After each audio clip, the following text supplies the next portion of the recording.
Okay, now we get to season 3 of Smallville, and this is where the quality starts to dip just a little bit.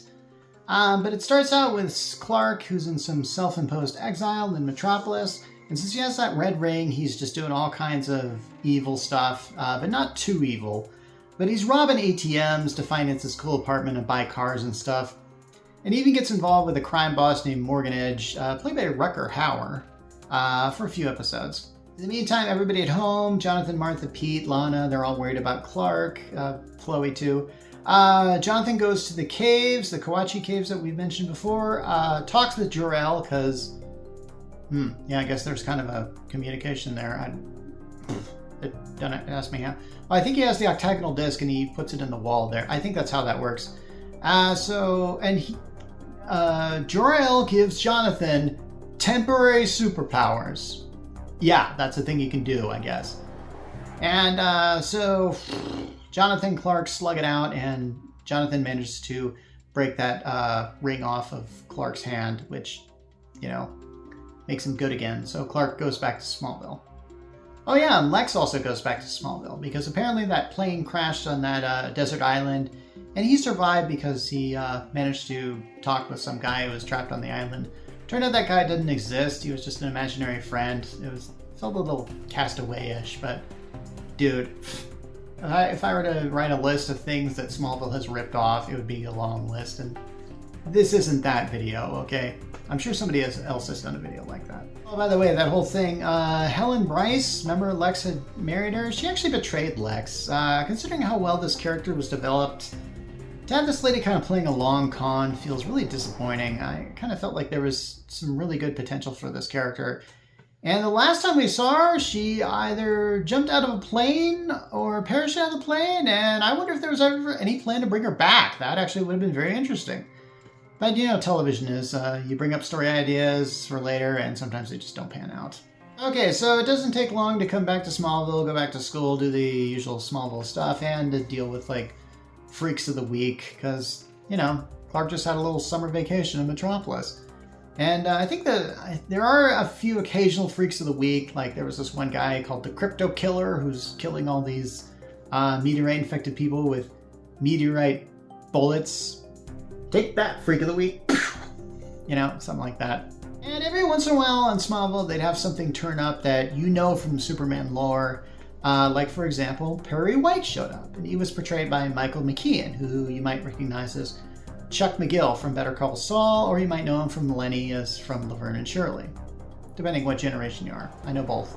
Oh my gosh, then there's this weird episode that takes place in 1968, showing this flashback of Lana and Clark playing their ancestors. Apparently Jor-El had been to Earth before Krypton blew up, which kind of raises a lot of questions. Like, if Jor-El could get to Earth and scope it out before he sends Clark there, why don't you just take all the Kryptonians with him? Smallville had a lot of episodes where they would start these plot threads and you'd think they would be going somewhere, and then they would just never mention something like that again. Oh my gosh, then there's my favorite episode of this series, and it was called Delusion.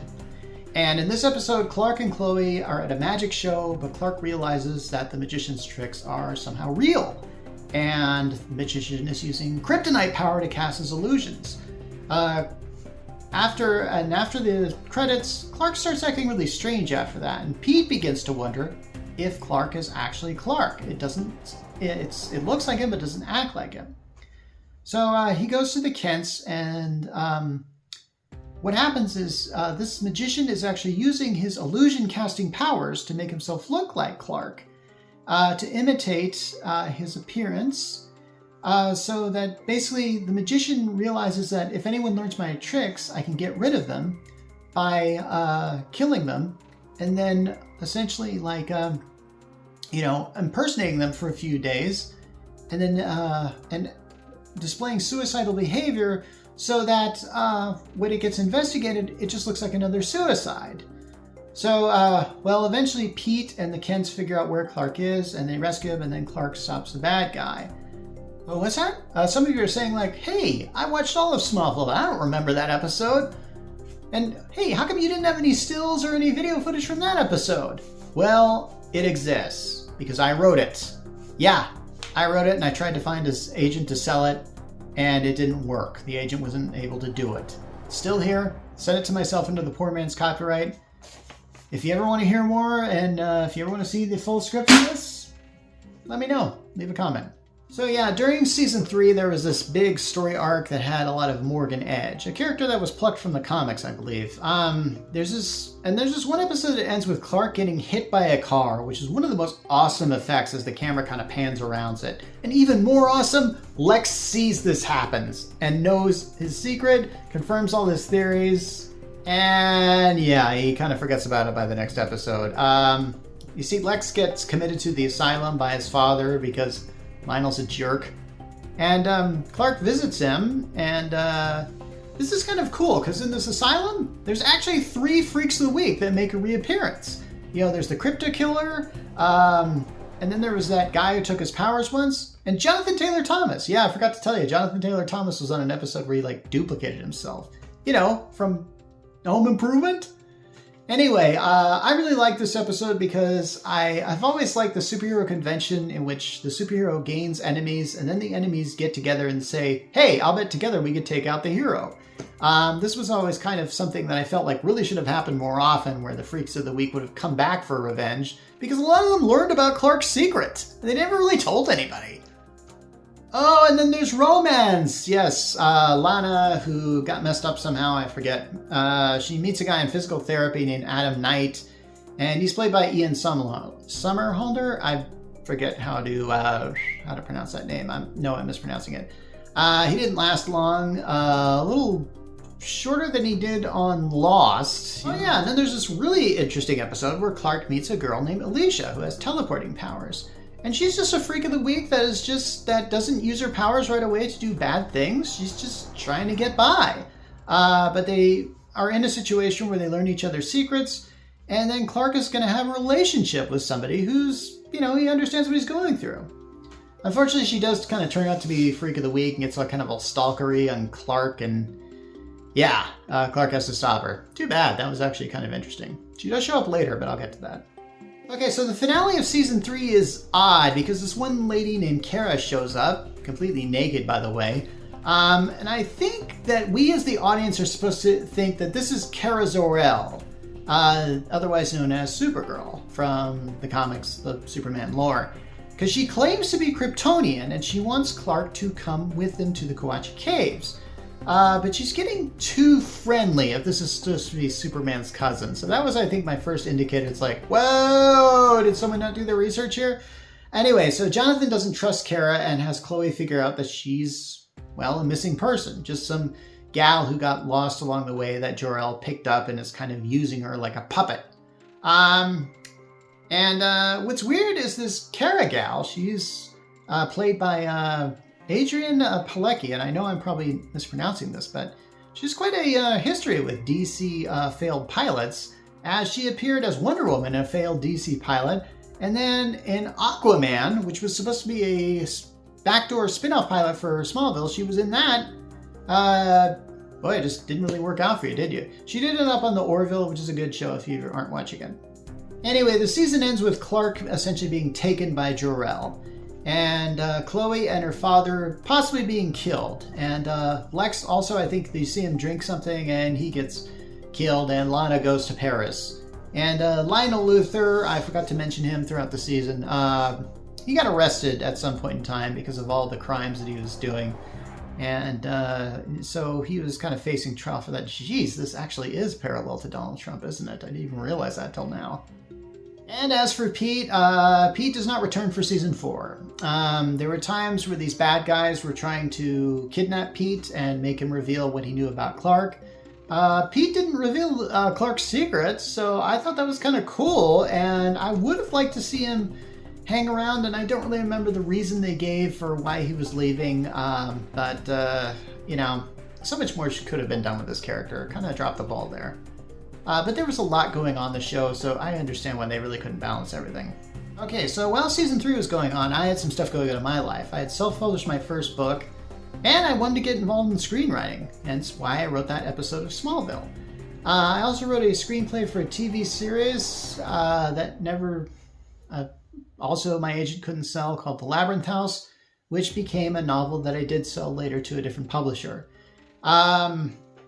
Yeah, and meantime, Ike and I were becoming good friends. We're still liking Smallville. We're still watching it and still anticipating what was going to happen next week, because season 3 did have some good points, as I mentioned before. Okay, so let's talk about season 4 of Smallville. That opens up with Clark, and he's possessed by Jor-El. And he's found in a field by Lois Lane, yes, who comes to Smallville searching for information about her possibly killed cousin, Chloe. Oh yeah, Lois is Chloe's cousin. Did I forget to mention that? So Martha finds Clark, who doesn't seem to remember her whatsoever. He's possessed by Jor-El.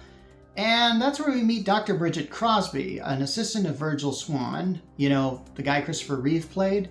And she shows Martha how to free Clark, and it's a black kryptonite. Now, Dr. Bridget Crosby is played by none other than Margot Kidder, the lady that played Lois Lane in the Superman films. You can see the connection. Okay, and I think Christopher Reeve had passed away by the time this episode was filmed, so I think, I'm guessing she was brought in as kind of an honoring of that, I guess.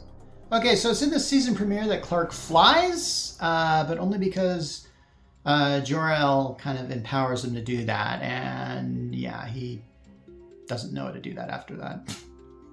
Actually, Jor-El is sending Clark on a mission to pick up these stones of power. There's like 3 of them, and the entire season 4 involves the stones of power. It's a lot of stuff that happens in this season that's related to that. I found that a lot of later episodes of seasons of Smallville, they tend to be focused around a certain thing, and that was kind of the thing that is focused on. So, this case, Stones of Power. Also, as a side note, Smallville decided to build its Smallville universe bleeding into the DC universe as Clark meets a young man named Bart Allen, who I believe is Impulse from the comic books, a speedster, related to the Flash somehow. This won't be the last time we're going to be seeing characters in the DC universe being brought in, and believe me, it gets really crowded by its last season. And here's another example. There's an episode where Mr. Mxyzptlk shows up. Now in the comic, he's an imp with unlimited power who taunts Superman. And unless Superman can trick Mxyzptlk into saying his name backwards. In Smallville, he's a guy who's rigging football games. Yeah, it's a step down, but that's what you're trying to get when you're trying to make a believable Superman in high school. Oh yeah, by the way, Clark's playing football. Yeah, go figure. There was something that he was forbidden to do in season 1. He's doing it now, and oh, by the way, one of the assistant football coaches is Lana's new boyfriend. Yeah, Lana's got a new boyfriend. Oh yeah, when Lana went to Paris, she met some guy named Jason Teague, played by Jensen Ackles. And oh my gosh, she dated the guy from Supernatural. And the guy from the Vampire Diaries. There's definite supernatural stuff happening, though, with the whole Stones of Power. There's like these weird visions Lana keeps getting about witches and stuff like that. One episode, Chloe, Lois, and Lana become witches in some weird Hocus Pocus Halloween special that aired a few days too late from Halloween, honestly. And speaking of romance, Alicia, aka Teleport Girl, comes back, and she uses red kryptonite on Clark, so they get married, but Clark snaps out of it before it gets consummated. Yeah, this episode is weird, because I think it ends up with a PSA about sex from Allison Mack, who played Chloe. I'm not going there yet, I'm getting there. Basically, Lana wanted to have sex with Jason, but he refuses. It was just weird seeing Chloe. I think she admitted to having sex with somebody at the Daily Planet, and it sounds like Jimmy Olsen. More on that character later. Anyway, Alicia and Clark actually stay together for more than one episode, but a lot of stuff in Alicia's past catches up with her, and she's eventually killed. And I feel bad I had to look this up, because even though I remember this character, who I thought was a really good fit for Smallville, and a good fit for Clark, I couldn't remember her fate. I just knew that she didn't last, and I guess I kind of knew that was going to happen. Oh yeah, before Alicia dies, she actually teleports Chloe to a certain place so she, as in Chloe, can see Clark use his powers. So yeah, Chloe knows Clark's secret. And Chloe plays it straight for a few episodes, just kind of pretending that she doesn't know. And there's even a really cool episode where Clark gets amnesia for some reason, because I guess I haven't played that card yet. And Chloe has to sort of teach Clark who he is. It's really kind of fun. I kind of feel like it was an episode that could have been worked well with Pete as that character. Yeah, I'm not getting over Pete anytime soon. Anyway, so in season 4, Clark and his friends graduate. That accumulates with a second meteor shower because, I don't know, they were getting bored. Just kind of happens. Maybe Jor-El brings it. The important thing is that all 3 stones are united, and Clark finds himself inexplicably in the Arctic with a crystal in his hands. And then he throws the crystal, and if you can't see where this is going, oh my gosh, you need to watch the original Superman movies. Yeah. And as for Lex and Lana, they're actually getting kind of close. The search for these stones of power has corrupted Lex a little, maybe a lot, actually.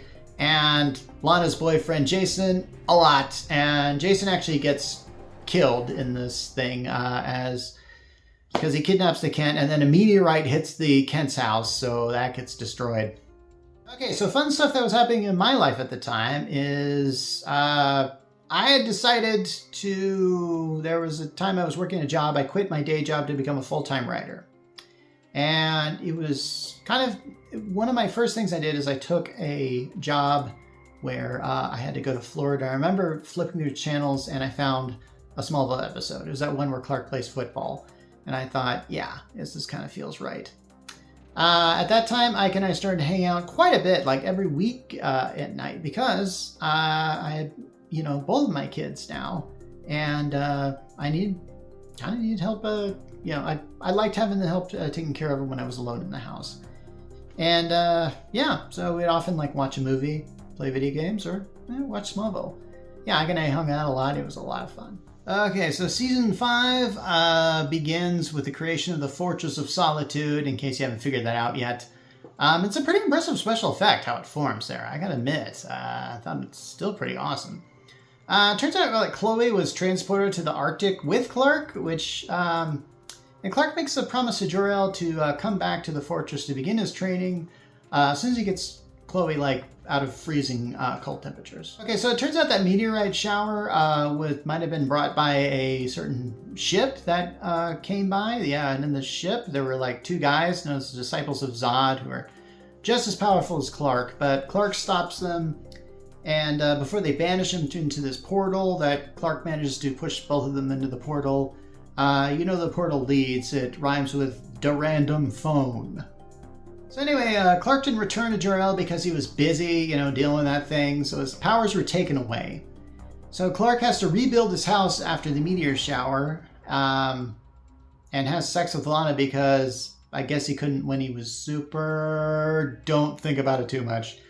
And there's also a cool episode where Clark takes on some meteor freaks and completely underpowered. He has no powers. He just does it.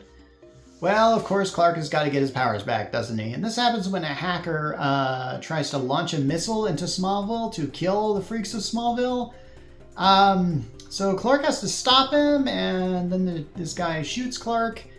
But he's raised from the dead, I think, by Jor-El to stop the missile, which is a pretty impressive effects sequence, too, from what I remember. At least what I remember from the credits, anyway. Okay, so remember how I said that they're trying to stretch out the Smallville universe to envelop the DC universe? Well, they bring in Aquaman. And as I said before, the network intended this to be a spin-off with this character. And I actually think the show Entourage was actually making fun of the whole Aquaman concept, because I think the main character was going to star in an Aquaman movie or something. And then they actually had a pilot episode of this, which starred Adrian Palicki as one of the characters. But they changed the actor that played Aquaman in this Smallville episode. And they changed it to Justin Hartley, and I'm more on him later. But, and then Aquaman suddenly became cool when Jason Momoa took over, so... I thought I really didn't remember this season, but I'm actually starting to remember certain episodes, like this one where Lana meets vampires, kinda. Oh yeah, Carrie Fisher's on this one too, so that's cool. And it was kind of a Halloween episode. It actually aired before Halloween. I think I checked on that. By the way, I think the leader of the vampires is named Buffy Sanders, which is clear homage to Buffy the Vampire Slayer. And there were a lot of people that compared Buffy the Vampire Slayer to Smallville, and it's easy to see why. You kind of have a monster of the week with something going on, a guy who's super powered. And but hey, Smallville had a lot of influences besides Superman, including X-Files. I actually think that was a primary influence too. Oh, and speaking of old shows, there's this one with Tom Wopat. Yeah, that's Luke Duke, because John Schneider, the actor that plays Jonathan Kent, was Bo Duke. That's the joke. By the way, I haven't really mentioned the really great performances on this show yet, but Jonathan Kent, or John Schneider's, he really did this role really well. In the comics, Jonathan Kent is kind of this hick kind of world of wisdom, but in Smallville, Jonathan Kent is sometimes a very angry man, and it's very easy to see why, and his character is a bit more understandable. So kudos to John Schneider for bringing this character to life. Oh yes, and what would a Smallville be without some big bad during the season or something? And I believe this time, this is probably the Brainiac season. So yeah, we see the Superman villain Brainiac, and he's played by James Marsters, who played Spike on Buffy the Vampire Slayer. So there's another intersection between Smallville and Buffy. I think in this, he starts out as Professor Fine, who's a professor at Clark's University. Yeah, I forgot. When Clark left Smallville, this is kind of like Smallville, the college years. Essentially, Clark is now at Metropolis University, I think it is. And there's actually, yeah, by the way, Clark did not gain a football scholarship. There's like an entire episode devoted to that. Can't remember where that was, though. Oh, yeah. Since there's a Halloween episode, there's also a Christmas episode. It's called Lexmas. Get it? Anyway. So not only does Lex have this, Christmas-style ghost encounter, but Clark actually helps Santa Claus. Really. This is the thing that happened. Yeah. Is it bad yet? Okay, also this season, there's kind of a running plot line, not only with Brainiac, but Jonathan Kent starts running for, I think it's senatorial or congressional office, I forget, with Lex running against him. Now, there's the famous 100th episode of Smallville that begins with Clark admitting his secret to Lana in the opening. And they go to the Fortress of Solitude to do it, and he even makes a little ring with a diamond and uses his heat vision to... It's very cool, but a cool episode like this can only get annulled, and it does! And because Lana dies later on in that episode. And then I think Clark makes some deal with Jor-El to turn back time, and so Jonathan Kent dies this time, because, I don't know, he has a heart attack. So considering all the stress he's been through, it kind of makes a lot of sense, and it is pretty sad, though. I'll say that. John Schneider really brought a heart to this show. Like most of the other characters. I'll get to the actors a little later when I end this review, so I will talk about them. And here's the thing about Smallville. Usually after they did an episode that was super good or serious, they'd usually have an episode that was meh or really freaking awful after it. Apparently, Clark actually quits college so he can help out with the farm, because someone had to do it, and we never really see the Kents farming. And apparently Martha takes over the duties that Jonathan would have done as senator or congressman, whatever the heck he was running from. So I guess Jonathan did win that election. Martha was the alternate? I'm just going to say that happens. I think I remember Clark meeting this superhero with a code name Angel of Vengeance, and I checked. This person seems to have been created for Smallville and doesn't seem to be ripped from the comic book at all. Unlike Cyborg, who shows up an episode later. Okay, now during season 6, there's a really good standalone episode where Clark meets this girl that can control glass. This is a really interesting power that I've never seen before in anything, and apparently this girl is running for abusive father. And you really see a really sensitive side as Clark is really doing his best to help this girl. And this episode was directed by Tom Welling, the actor that plays Clark.